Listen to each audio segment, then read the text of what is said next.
19 জানুয়ারিতেই হবে পশ্চিমবঙ্গের এসআইআর মামলার শুনানি। সুপ্রিম কোর্টের দ্রুত শুনানির আর্জি খারিজ। নির্বাচন কমিশনের কাজে হস্তক্ষেপ করবে সর্বোচ্চ আদালত। এই নিয়ে টেলিফোনে আমাদের সাথে রয়েছেন আমাদের প্রতিনিধি সৌম্য মুখোপাধ্যায়। সৌম্যর কাছ থেকে জানবো এই বিষয়ে আপডেট কি রয়েছে। সৌম্য,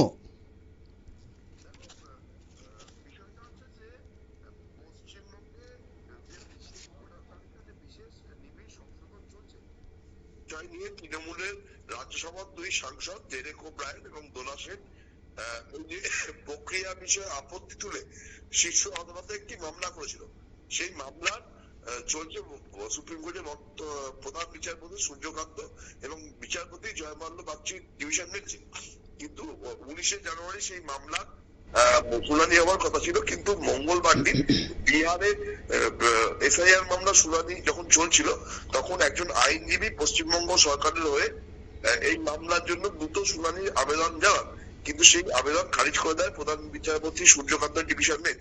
পরিষ্কার জানায় যে 19শে জানুয়ারি যেদিনকে পশ্চিমবঙ্গ সরকারের এসআইআর শুনানি সংক্রান্ত ব্যাপার নিয়ে যে মামলা আছে সেটা শুনানি হওয়ার কথা, ওই দিনকেই শুনানি হবে।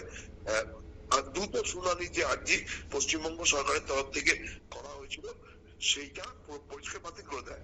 যদিও এই বিষয়ে আলোচনা করতে গিয়ে পশ্চিমবঙ্গ সরকারের আইনজীবী পরিষ্কার জানান যে শীর্ষ আদালতকে যে পশ্চিমবঙ্গ কমিশন যে সমস্ত নির্দেশ দিচ্ছে সেসব হোয়াটসঅ্যাপের মাধ্যমে এসআইআর সংক্রান্ত নির্দেশ দিচ্ছে, ফলে বুথ স্তরের আধিকারিকরা বিভিন্ন রকম সমস্যায় পড়ছে।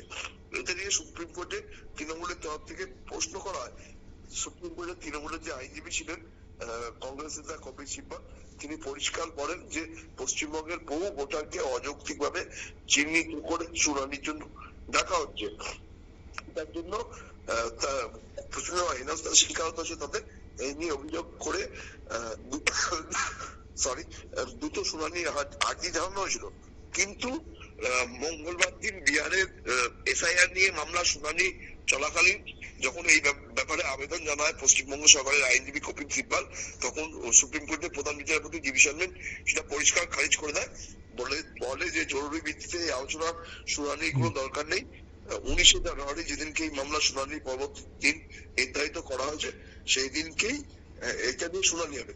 ফলে আগামী 19শে জানুয়ারি অব্দি অপেক্ষা করতে হবে যে পশ্চিমবঙ্গে যে এসআইআর নিয়ে অভিযোগ উঠছে বিভিন্ন রকম। ইতিমধ্যেই পশ্চিমবঙ্গ সরকারের তরফ থেকে মুখ্যমন্ত্রী মমতা বন্দ্যোপাধ্যায় জাতীয় নির্বাচন কমিশনের যে মুখ্য কমিশনার জ্ঞানেশ কুমার তাকে একাধিক চিঠি দিয়েছেন এবং তিনি এসআইআর প্রক্রিয়া যেভাবে চলছে পশ্চিমবঙ্গে তা নিয়ে তীব্র আপত্তি তুলেছেন। পাশাপাশি সুপ্রিম কোর্টের মামলাও করা হয়েছে, কিন্তু এখনো পর্যন্ত এই বিষয় নিয়ে তৃণমূলের অভিযোগের কোন যে সুরা সেটা হয়নি। পাশাপাশি সুপ্রিম কোর্টও কিন্তু তৃণমূলের যে আবেদন সেটা দ্রুত শুনানি আর্জি খারিজ করেছে।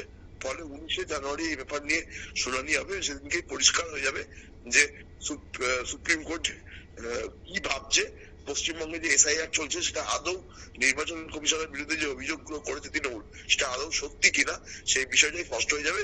পাশাপাশি দেখা যে এই বিহারের শুনানির পরে পশ্চিমবঙ্গের শুনানি নির্বাচন কমিশন কি ব্যবস্থা নেয়। ইতিমধ্যেই পশ্চিমবঙ্গ নির্বাচনকে কেন্দ্র করে বিভিন্ন জায়গায় গন্ডগোল শুরু হয়ে গেছে। আইপ্যাকে যে রেট হয়েছে ইডি সেটা নিয়ে একটা গন্ডগোল আছে। ফলে এসআইআর মামলার শুনানিতে কি রায় দেশের সর্বোচ্চ আদালত দিচ্ছে তার উপর ভিত্তি করে পশ্চিমবঙ্গে কিন্তু রাজনৈতিক উত্তাপ তৈরি হওয়ার একটা প্রবল সম্ভাবনা তৈরি হয়েছে। কারণ ইতিমধ্যেই তৃণমূলের তরফ থেকে এসআইআর এ অযথা মানুষকে হেনস্থা করা হচ্ছে বলে যে অভিযোগ দায়ের করেছে তার নির্বাচন কমিশন কিন্তু সেভাবে কোনো উত্তর দেয়নি, বরঞ্চ তৃণমূল কংগ্রেসের যে অভিযোগ সেটাকে ভিত্তিহীন বলেই জানিয়ে দেওয়া আছে। এখন দেখার যে দেশের সর্বোচ্চ আদালত এই ব্যাপারে কি রায় দেয়, আদৌ পশ্চিমবঙ্গ সরকারের যে অভিযোগ সেইটা মেনে নির্বাচন কমিশনের বিরুদ্ধে কোনো পদক্ষেপ নেয় কিনা সেটাই এখন দেখার। অমিত, ধন্যবাদ। আমরা শুনলাম সৌম্য কাছ থেকে, এবং এটাই এখন দেখার বিষয় যে সুপ্রিম কোর্ট সর্বোচ্চ আদালত কি রায় দেয় তার উপর নির্ভর করছে তার উপর গোটা বিষয়টি নির্ভর করছে, কারণ পশ্চিমবঙ্গ সরকারের পক্ষ থেকে যা আর্জি জানানো হয়েছিল, যেটা কমপ্লেন জানানো হয়েছিল, তার উপর নির্ভর করছে সুপ্রিম কোর্টের রায় কি দেয়। আবার নিয়ে নেব একটা ছোট্ট বিরতি, ছোট্ট বিজ্ঞাপন বিরতি, সঙ্গে থাকুন।